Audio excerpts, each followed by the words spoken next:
Malam tanggal 30 September tahun 1965, di Jakarta telah terjadi aksi keji yang merenggut nyawa prajurit terbaik TNI. Jasad mereka dimasukkan ke dalam sebuah sumur tua yang sempit di lubang buaya. Peristiwa malam jahanam ini kita kenal dengan Gerakan 30 September atau G30S.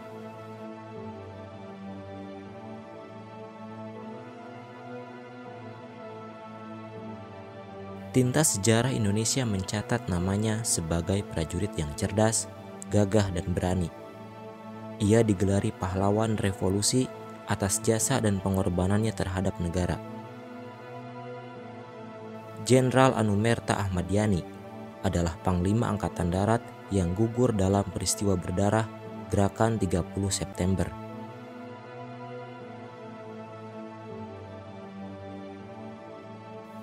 Ahmad Yani lahir di Purworejo, Jawa Tengah pada 19 Juni 1922.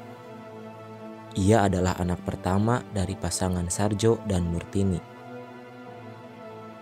Yani kecil dikenal sebagai anak yang cerdas dan rajin. Bakat kepemimpinannya sudah terlihat sejak kecil, di mana ia selalu dijadikan pemimpin atau komandan dalam permainan perang-perangan bersama teman-temannya. Pada tahun 1927, keluarga Ahmad Yani pindah ke Batavia karena ayahnya bekerja sebagai supir untuk orang Belanda. Yani kecil mengenyam pendidikan dasar di HIS Bogor dan lulus pada tahun 1935. Selanjutnya, ia meneruskan sekolah di Mulo Bogor dan lulus pada tahun 1938. Yani kemudian melanjutkan sekolah ke AMS Batavia.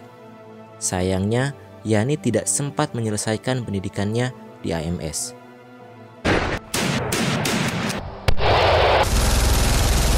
Meletusnya Perang Dunia II membuat pemerintah Belanda memberlakukan wajib militer.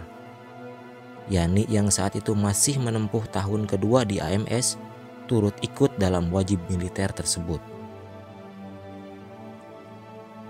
Ahmad Yani kemudian mengikuti pendidikan militer pada Dinas Topografi Militer di Magelang, Malang, dan Bogor.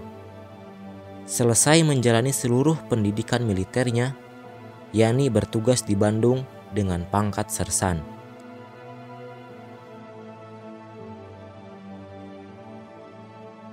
Kemudian pada masa pendudukan Jepang di Indonesia, Yani masih berkecimpung dalam kemiliteran dengan mengikuti pendidikan Heiho di Magelang dan selanjutnya masuk Tentara Pembela Tanah Air atau PETA di Bogor.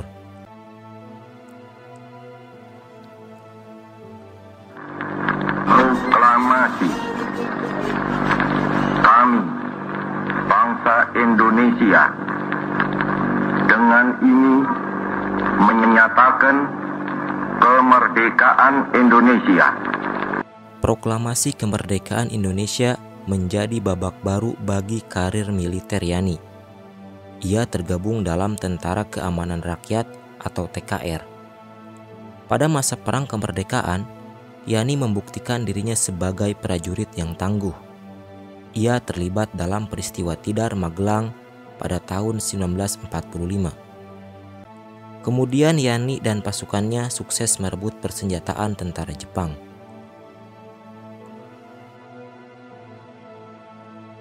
Ketika sekutu yang membonceng Belanda mendarat di Jawa, bentrokan senjata dengan tentara Republik tidak bisa dihindarkan.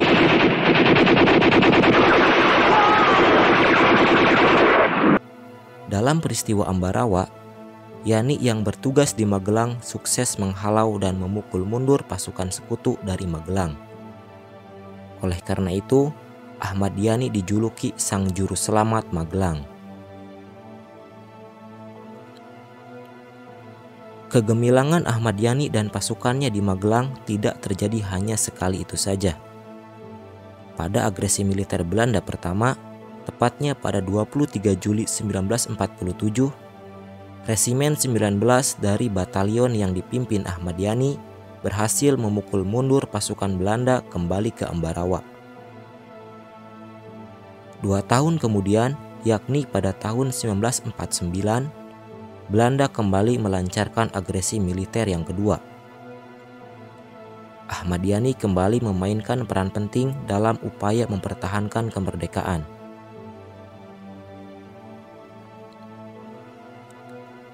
Menjelang serangan umum 1 Maret 1949 di Yogyakarta, yang saat itu merupakan ibu kota Indonesia, Ahmad Yani kembali memainkan peran yang sangat penting. Ia memang bukan aktor utama dalam peristiwa itu, namun aksinya membendung dan menghancurkan pos-pos Belanda di jalur yang menghubungkan antara Jawa Tengah dan Yogyakarta menjadi salah satu kunci keberhasilan serangan umum 1 Maret.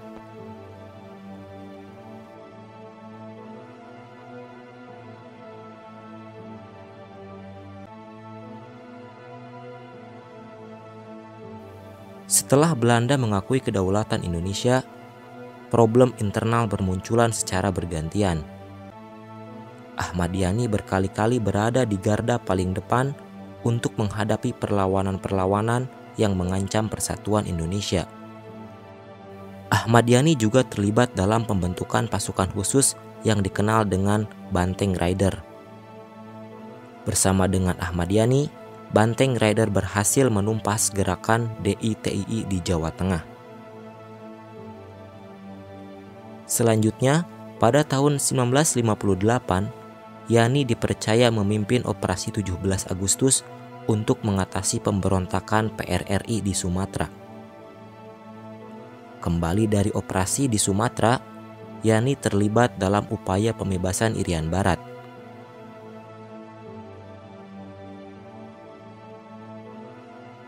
Pada saat itu pula lah, oleh Presiden Soekarno, Yani diangkat menjadi Panglima Angkatan Darat.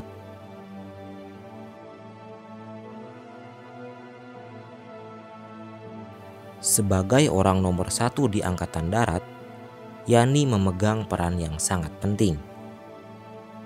Ketika PKI menuntut dibentuknya Angkatan Kelima, dengan sangat tegas Yani menolak tuntutan tersebut. Ketika meletus gerakan 30 September 1965, Jenderal Ahmad Yani menjadi salah satu target yang harus dihabisi. Di rumah yang terletak di ujung Jalan Lembang, Jakarta, kira-kira pukul 5 pagi, tanggal 1 Oktober 1965, Ahmad Yani gugur setelah diberondong peluru oleh pasukan yang mencoba untuk membawanya. Jasadnya dimasukkan ke dalam sumur sempit di lubang buaya.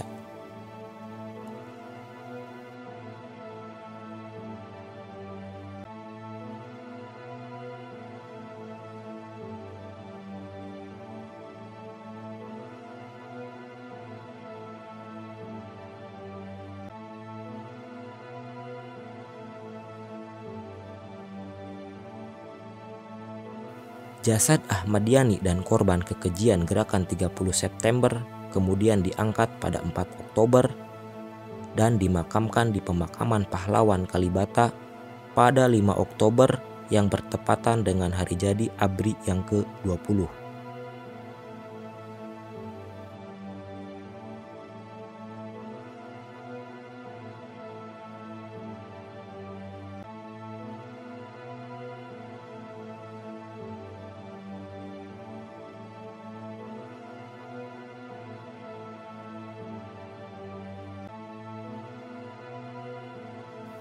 Tokoh Angkatan Darat dan ayah dari 8 orang anak itu memiliki 13 buah tanda jasa berkat pengabdiannya kepada negara.